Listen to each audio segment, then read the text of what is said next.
Hi guys, it's time for another Vegimatic show. I bet you were just dizzy with anticipation. I lost my consistency. Yes, I lost my consistency. I had been consistently uploading every Saturday for a long time, and I just didn't feel like it. So no excuses, I just was lazy. So I saw Mitch McConnell had a senior moment the other day, but he insists he's okay, and I guess he's joining the ranks of people like Dianne Feinstein in the gerontocracy. And I think, I'm old, I'm getting old, I'm losing some of my mental acuity. Not that I ever had that much, but though the stuff that I have, you do lose it a little bit as you begin to experience the advancing decrepitude of age. So I figure since I'm 66 and I'm feeling less on top of it, maybe I should get into politics. Just clueless, and you're running things like it was 50 years ago and it's not anymore, but you can't remember that it's not 50 years ago, because if it was 50 years ago, things would be better and we'd have a chance to save ourselves. Save the planet. Right, save the planet. I've been talking about trying to save the planet for at least 50 years. But would anybody listen? Hell no. Plastic everywhere. Everything's plastic. And I notice it's getting worse, not better. If you go into the store, the stuff that used to be in glass bottles, and all of a sudden, even the little glass bottles, sesame oil or something, you get a little bottle of it for when you're doing your Chinese food. It was glass last time I bought it. Now it's plastic. They just keep accelerating that. Oh, and we got all kinds of things like interest rate rises in America and in Canada because they want to fight inflation. Yeah, right, inflation. Inflation, they never talk about the greed that is actually creating inflation. And I just get tired of it, and I just go, okay, take everything. Just take everything when I go to the grocery store. Here, you want my clothes? You want my shirt? Just take it all. I don't care. Can't deal with it anymore. Won't deal with it anymore. I'll just turn off my mind and float downstream. But then I hit rapids, I hit rocks, I hit all kinds of things, and my mind explodes all over the place. It's just, you can't keep sane anymore. You cannot keep sane in an insane world. And there are so many people experiencing depression, trauma, fear, anxiety. But how do we deal with it? We deal with it with more medications, more drugs, so that you don't notice how shitty things are actually getting. And yet we go on, and people continue to fly around the world on vacations. The parts that aren't on fire, I guess, or at war. And we've got the threat of nukes and everything. I haven't seen things this shitty in my whole life. And, 66 years, every year things just get shittier and shittier. And why? Because we insist on it. As a society, we insist on making everything shittier. When you just look around, at you. Look around at the politicians and what they talk about. And they're living on another planet, in another world. In a world that isn't on fire. You're going to be able to eat boiled fish without doing anything. You just pick them up off the beach and they're pre-boiled for you. That's not a bad thing. You can have pre-boiled fish. The ones that are left for a while till they're all gone. Once they're all gone, well, then we're going to start to eat each other, probably. And there'll be no choice. We'll have to. Yeah, all the grass will be burnt up. All the crops will be, dried up. And they'll be sitting in our SUVs that you are rusting away and going, how did I get here? How did I get here? What did I ever do? What did I ever do? As if nobody ever examines what they have done to contribute to this shitty mess that we're all in. I'm just a grumpy old man, right? Yeah, I got reasons to be grumpy. The world is a shitty, shitty place. And the sooner we recognize it, then maybe, just maybe, there's like this tiny infinitesimal chance that we might survive. But no, because instead we're just going to keep on breeding our way into extinction. Because we're stupid. People are stupid. People just decide that turn off your brain and everything will be okay. Just ignore everything around you. Yeah, and you try and change things. You try and you sound the alarm for years and everything. And you finally get to the point where you're a doomer because you realize that people are idiots and will gladly jump off a cliff. Yes, if your friend jumped off a cliff, would you do it too? And most people will probably say, yeah, in a heartbeat, man. Hey, he's jumping off the cliff. Let's go. Let's all go together. Jump off the cliff. Yeah. Yes, I remember when technology was supposed to liberate us from all those dull and boring tasks that nobody likes to do. You know, cleaning out septic tanks and things like that. Now it's being used to replace artists, to replace musicians, to replace anybody creative at all. So when the creativity has been knocked out of you, and you don't really need to think anymore, you'll be doing the shitty jobs, and the AI will be doing the creative stuff. At least some sort of weird thing that passes as creativity. And how much worse will it be when all creativity is knocked out of us and we're not smart anymore, but we'll have machines that are supposedly smart? Yes, isn't life in the 21st century really worth living? Yeah, I suppose that's why there's so many deaths of despair. You know, people drink themselves to death or drug themselves to death, and it's because of hopelessness. And I see it around me all the time.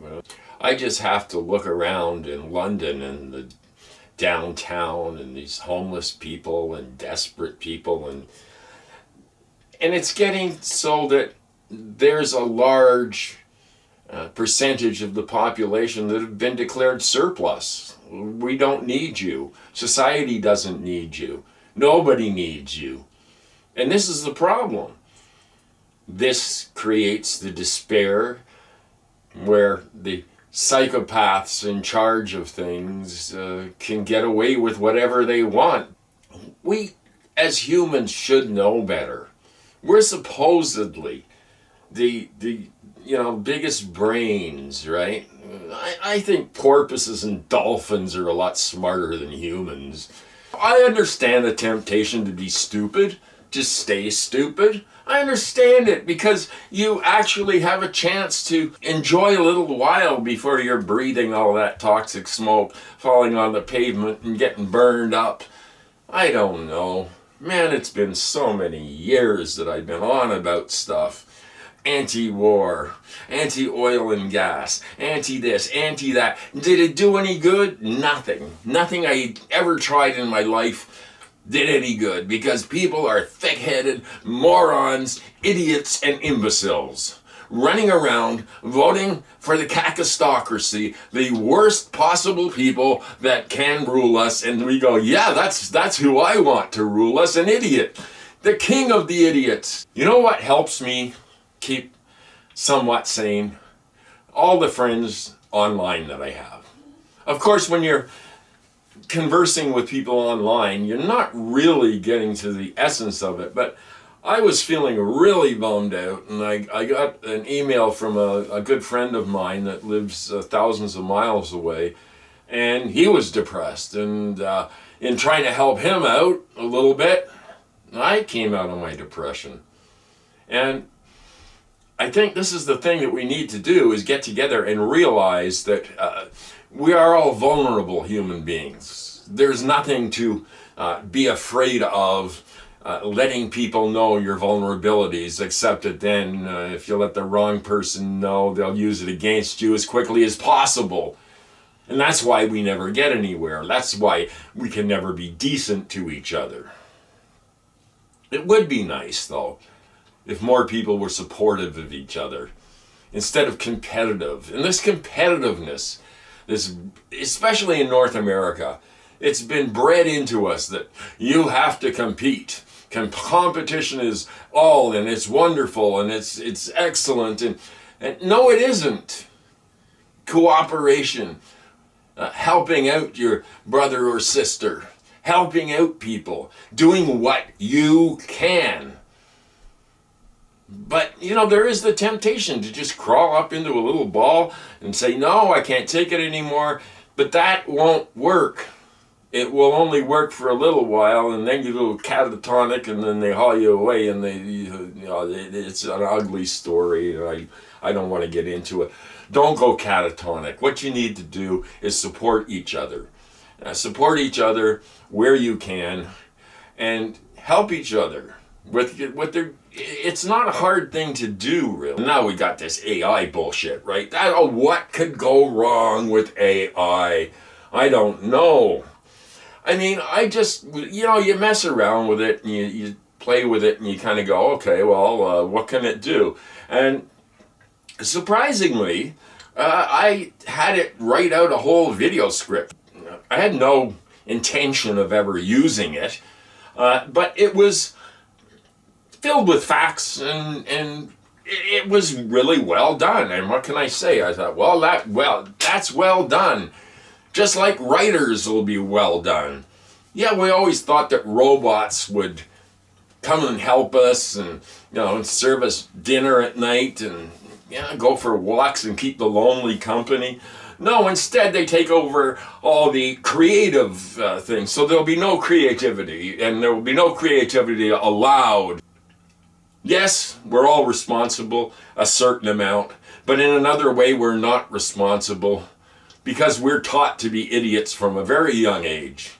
You go to school to learn to be an idiot. They teach you to be an idiot. They teach you to regurgitate. That's all. Not to think. Thinking is actively discouraged in our society. Because humans think they're smart, and that's the biggest problem. They think they're smarter than they are, a lot smarter than they are. And this is the problem. They just don't think. I know that I'm cranky and I'm miserable, but I know lots of other people are too. And so I feel that my viewers and I share a certain commonality, a certain viewpoint, a certain feeling that I get. My heart swells and beats for you. Yeah, right. Okay. Hey, if it's on TV, it must be great. And you know how you can always tell a really crappy product that's going to break and not work for you? If you go to the store and you see something that says, as seen on TV, don't go near it, okay? Because it's garbage. Guaranteed. That is the symbol of guaranteed garbage. So don't take anything home with you that says, as seen on TV. When I was growing up, there were never any homeless people in the streets. Never. It was not a thing. And gradually, little by little, they tightened things up and made things harder for people. And of course, the chemical alteration process that people get involved in out of the despair of being declared a surplus human being made things worse. And now we have a whole class of society, even working people that are the working poor, that can't afford a place to live. And what's happening here is with the real estate is just insane. There was a story in our local news about a bunch of tenants, old people mostly, but disabled people, and they're being reno-evicted from their apartments. They are told that they have to leave because the building has to be upgraded, and then When they come back, they find the rent has been doubled or tripled, and they're out on the streets. This is what we do with our surplus humans. Cruel idiots. I despise cruelty more than I despise anything. There is no reason for it. It's a base instinct that humans should have evolved out of centuries ago. But somehow we've never let go of our bloodlust. We've never let go of those base parts of our instincts, the reptilian brain. We've never made an attempt to get beyond that. Anyway, thank you for listening to this old man yelling at clouds again. But this is one good thing I can say about technology. It allows me to yell at clouds, and the clouds actually yell back. Be well, everybody, and I'll see you next week. I'm going to try and keep my schedule of every Saturday, and once in a while I just, I can't do it. Just can't do it. Brain's like shutting down. So I'll be back next week, and maybe I'll put up some silly little things in the middle of the week, depending on whether I actually feel like it or not.